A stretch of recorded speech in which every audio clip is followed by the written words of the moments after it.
While marijuana sales are through the roof in Missouri, a Supreme Court ruling changed how much cannabis tax money the county is getting. Ellie Mueller's live in the studio with more on that. Jeff, Cape Girardeau County collected just over $600,000 in cannabis tax revenue in 2025, down from more than $800,000 from the year before. The decline follows Missouri's Supreme Court ruling back in July, blocking counties from taxing cannabis sales inside cities that already impose their own tax.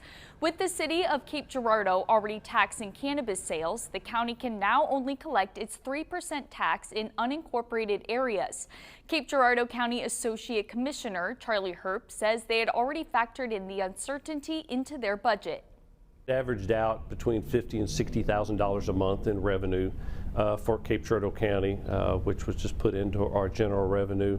The court case was challenged pretty soon after the tax was approved by the voters, and so for us budgeting for the county, we kind of kept that in mind, that funding stream may not be there.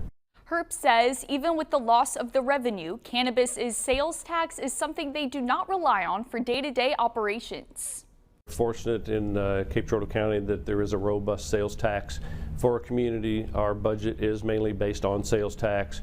The additional revenue from the marijuana tax, of course, was welcomed.